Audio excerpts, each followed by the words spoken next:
Hello from wherever you are, and welcome to Let's Play Games. I'm John McFarland, Adult Services Librarian for Nashville Public Libraries, and I hope you'll join me in learning or rediscovering some of the more common and uncommon games out there. This time we are going to go into one of the more complex scoring games. I freely admit this is probably one of the more technical games that we've covered on this series, but it is a game of point scoring, bidding, auctioning, and trick-taking. Lots and lots of trick-taking with a fascinating history. Let's get stuck in.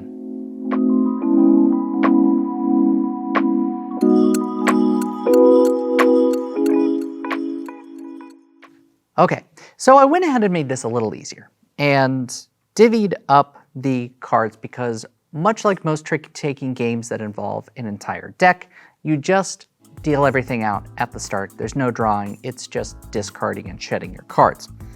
So what I'm gonna do is I'm first gonna go over the bid process and how you determine who's going, what we're going for, what the aim is. Then we're gonna do play, and then we're gonna do scoring. So don't worry about the scoring right now. Don't worry about anything else, but we're gonna start first here at the bid. So the bid is a way of saying, I am going to win a certain number over. There are 13 cards in each person's hand. So the only thing we're focusing on is the number above 6. So a bid of 1 is going to be a bid that says, okay, I am telling you that I'm going to win 7 tricks between me and my partner. You, as the other player, are going to try and build upon that. But here's the fun part. If you win the contract, your partner doesn't actually get to play. Here's the thing that works with this game. There is a dummy. So when you win the contract, the other person lays down their cards face up. You actually see what cards are then available and use that for all players as a way to continue the bidding of this game. So the idea here is that you should look at your cards and see what high cards you have. This is an ace high game, so you want aces really factor in. Ace, kings, jacks, queens, those are the cards that really matter here. So I've seen people have a bidding strategy of determining the value of your hand. So aces being worth 4, kings being worth 3, queens being worth 2, jacks being worth 1. And you should look for at least 12 to bid something. So what we're gonna do is we're gonna start with player 2 over here. They've got 1 jack, 2 jack. 2, so they're probably not going to submit a bid, so they're gonna pass. Over here, we've got 1 king and 1 queen. So that's a value of, what's that, 5? 5. So they're probably not gonna bid. Over here, we've got a little bit more going on here. We've got an ace, 2 kings, queen and a jack. And they're not of the same suit, so that's 4, 7, 10, 12, 13. So they could see bidding something. So they're gonna say over the course, let's see, what's their strongest? I would say they do spades, 1 of spades, right? So what you have here is a bid process. So we're gonna start with player number 2. They're gonna pass. They're not gonna put in any bid because they don't have high cards enough to really roll with anything. Player number 3 probably is going to put in a bid of nothing because they also don't really have a lot to work with and they don't have enough information. Player number 4 here is going to put in a bid of 1 spades. So there is a ranking of cards here that comes into play. No trump, so a bid of 1 no trump says we're going to win 7 tricks over the course of the game. And from this point, we will win at least 7. You don't have to be exact. Other games will punish you for having over, but you actually want to win as many as possible, even over your bid. 1 no trump supersedes everything. Then it's spades, hearts, diamonds, and clubs at the bottom.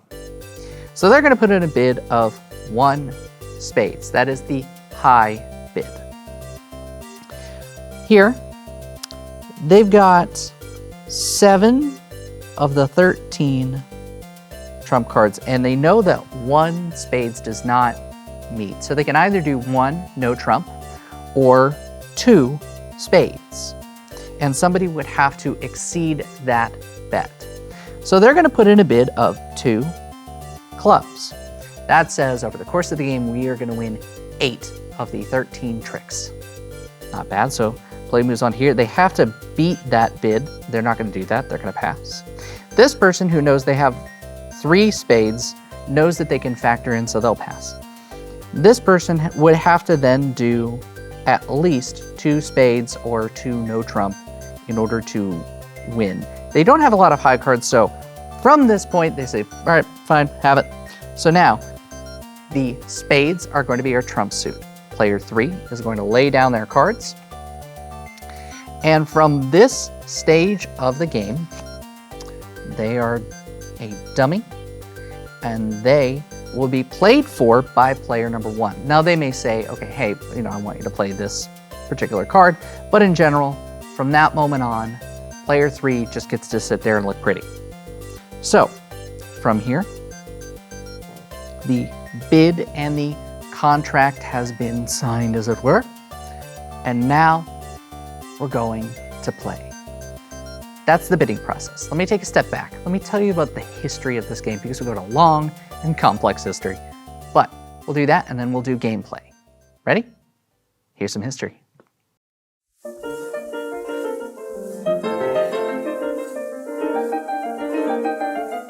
So first we have to talk about the development of how this game got to where it got. We have to go all the way back to the 15th century, because we have to talk about the ancestor, the greatest ancestor of trick-taking games, whist. We've talked about it previously on this series, but I need to talk about a version of it called La Triomphe, a French version. It was in the 15th century you started seeing a lot of reference of it being the most dominant game in the French court, which, the French and playing their card games, considering this is called the French-style card deck, it is one of the oldest trick-taking games. And the French court, with its diplomatic influence, spread to quite a few different places. The next step in our development of bridge involves one place you wouldn't expect that had French as its court language for quite some time. The Russians. One second. I forgot one thing before we get going. Just one thing. You are allowed to basically say double, where you actually double the stakes of the bid. So if the person wins the auction, they're playing for double the points. And what we're looking for, just to give you a little bit, is a first kind of phase of getting 100 points. It may take more than one hand, but you're looking for 100 points. And the first to 100 points wins that first match. Then the circumstances will change. I'll get to that in a minute. Not going too far. You also have the option to redouble, by the way, as a bid, which means that it's quadruple. But again, more on that later. First, the person who won the auction is going to get to go first with their lead card, with whatever they want it to be. So I'm not going to play a trump suit right out of the gate, because I can try and suss out things if I really, really wanted. Now, I do kind of know here that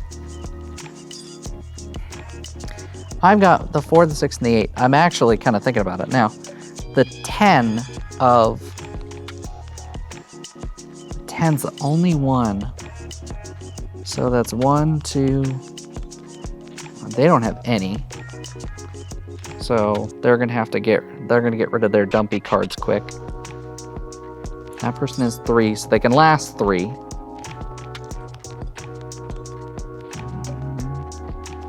So that would actually be 7 right out of the gate. In theory, they could have bid for more. Now that I'm actually looking at this hand, it's kind of like, oh, I'm actually in a better spot. So they're going to start. This is immensely aggressive as a way to play. but this person can't do anything with it, so they can't follow, which means they're just gonna dump. They're gonna say to this person, you have to lead, so go ahead and throw out your 4. This person has to follow, so they're gonna throw out their 3. They're gonna hope for a lead card. Now we know they have the entire court card set up, so that's gonna be that first trick. Then they'll throw out the king. There's nothing that outranks here, so they'll get rid of that second. I'll get rid of the 6. I'll get rid of the 5. This is technically being so unfair, but this is to illustrate the concept of high-ranking hands is really going to factor in here.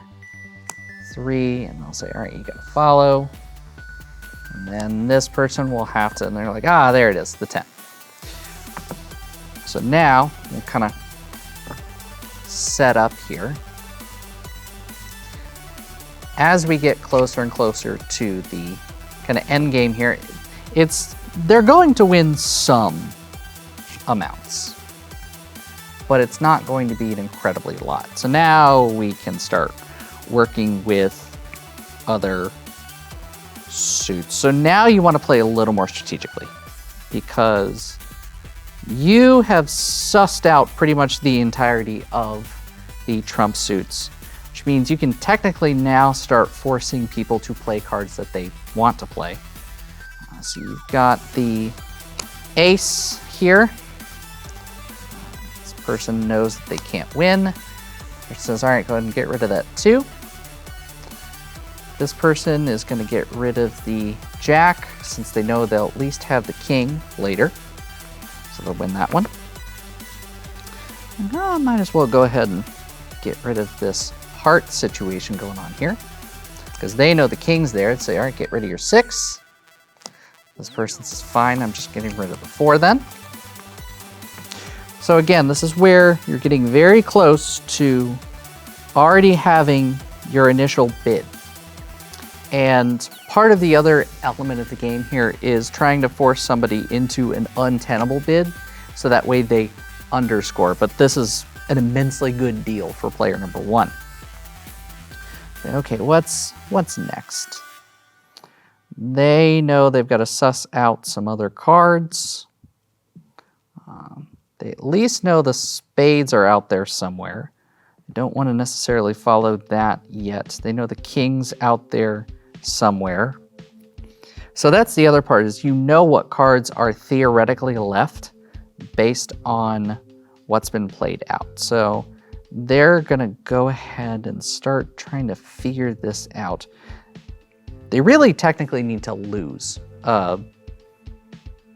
a hand here so that way they can get a bit more information. But in theory, they could keep going and seeing what luck they have to press.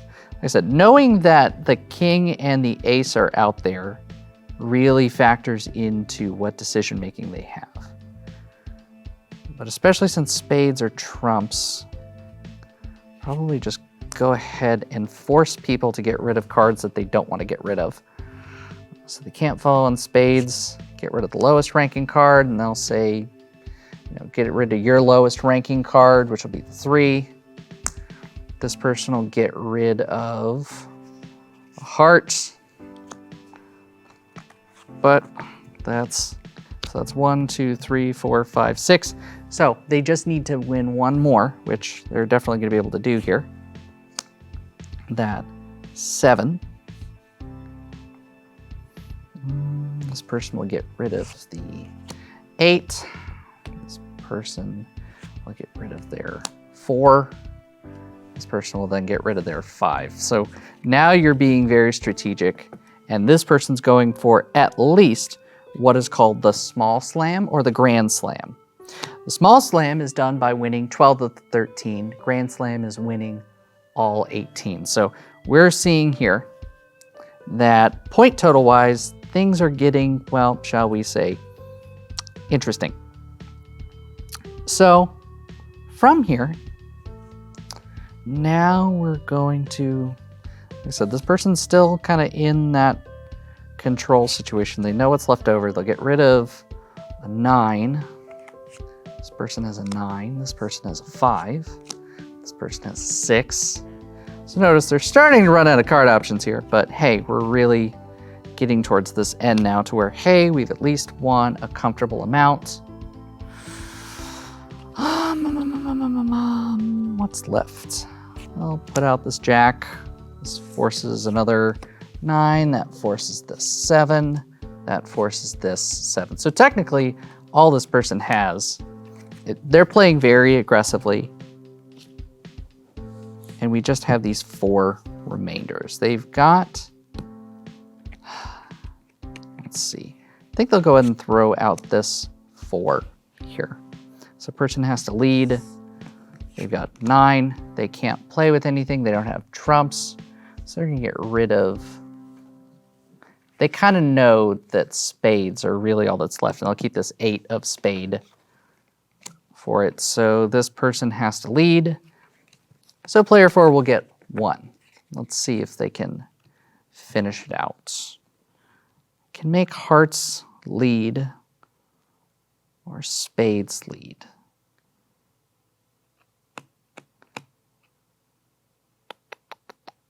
I think for them, they want to guarantee they get at least the 1. So this person will dump. This person will dump. And then they'll dump this 10 here, but they kind of know what's probably coming next. And I think they'll be able to just stave off. Actually, my apologies. This is where player number 3, having this remaining king of heart, I wasn't looking, so that doesn't help matters. But they at least have that queen, so they technically get away with it. So it turns out to be 3, 2, 1, 2, 3, 4, 5, 6, 7, 8, 9, and 10. So 10 to 3. Now, that is the base version. Now we have to go into scoring. So I'm gonna clarify a couple things on my end before we get to scoring, but then we'll go through that and see what it looks like. 1 second.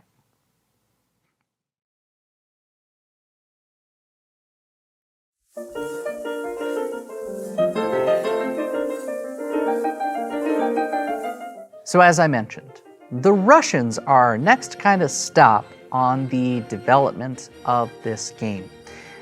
And it wasn't called bridge, it was called birich, which is the word for a diplomatic clerk or a messenger in Russian.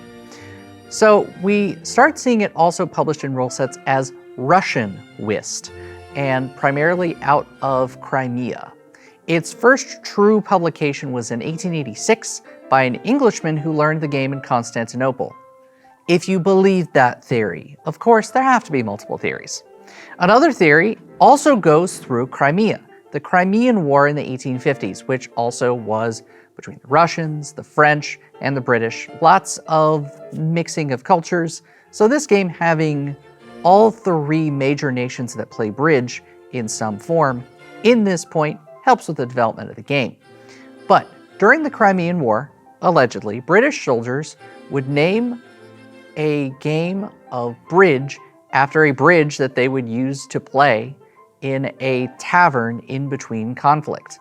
One of the biggest changes of this game was the introduction of the dealer being the one who chooses the trump rather than another way, which we'll talk about in a second, because that is how we get to contract bridge. 1 second. So, scoring. Let's get into it. First off, we're going to count only the items that are above that 6, because remember we needed to reach that threshold for scoring in the first place. This is where order of where the game ends matters, where it's kind of okay to get rid of those clubs first because they're worth less. Yes, that's right, there is a ranking system again. So the clubs and the diamonds are worth 20 points for each over, and the spades and hearts are worth 30 for each over. So in each game, you're looking for 100 points. Once you get that 100 points, that first game has ended. This means that if you don't reach 100 points for your threshold, you shuffle up, you deal again until you get somebody over 100, and then it's who's higher over 100, just in case. But here, there was exactly 100 points scored because I took 6 out because that was relatively the order, but I wanted to show demonstration. So this is 30, this is 30, this is 20, this is 20. That's 100 in total. So you've got 100 points for your tricks. That's cool. You've got the above the line. So this is where things get interesting. And this is where I highly encourage you having a sheet handy like I have. So you've got the below the line just to get these games out of the way. It is a best of 3. So you're looking to win at least 2 games. If you win 2 games, that is worth 700 points, which sounds like a lot, I know. If you split it, so it's 1, 1, then 1, that's worth 500 points above the line. So let's say that we continued playing and it ended up being 2 and 1, so that'd be 500. But let's have fun with it for a second. We go into a second of talking about vulnerable versus not vulnerable.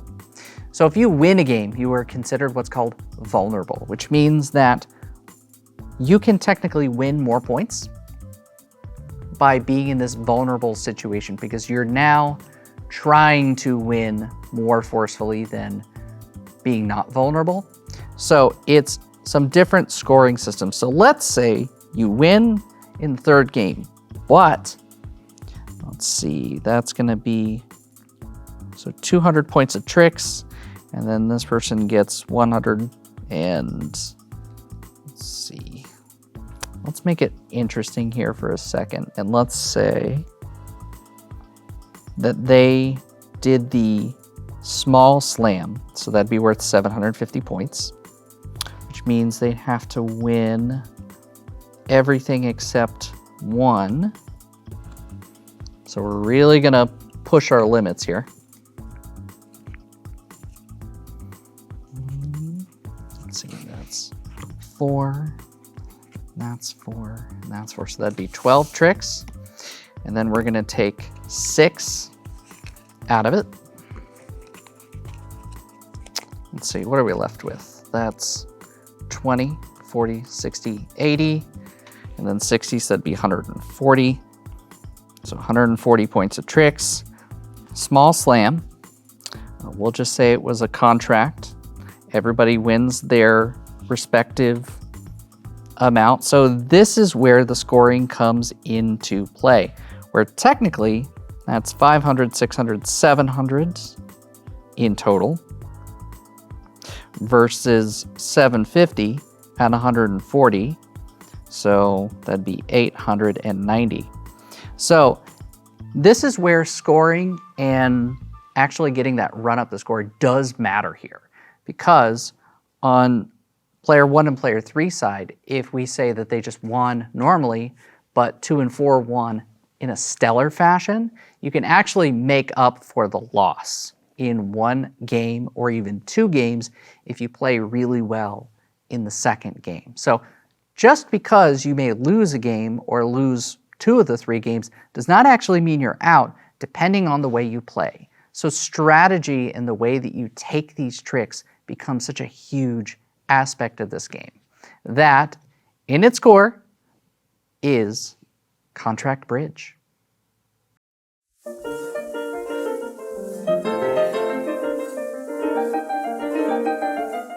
So now we have to talk about auction bridge, the version of this game that we're playing. This originates from 1904. This was an origination of an American version of the game. It brought us bidding, it brought us some of the under trick and over trick challenges, and scoring became a more detailed and laborious event, which we'll get to fully in a second to try and outline everything. But this is where we talk about how Whist was a fairly simple game, and development of games over the centuries means layers upon layers upon layers of rules because, well, we've been playing this for decades or generations. Let's add a twist. This is where Auction Bridge became the popular version of the game that it is now, and hasn't changed in a while. But that always means it could change again. But for now, this is the version we have. That's all the time we have for today. Thanks for tuning in. Be sure to join us next time as we delve into another board or card game, and I promise you, this next one won't be as complex, I promise. Be sure to check us out on other of our mediums, our YouTube page, which has all of our previous episodes, as well as other great library content, and NECAT, we air multiple times a week, where you can see this and other episodes. I'll see you next time.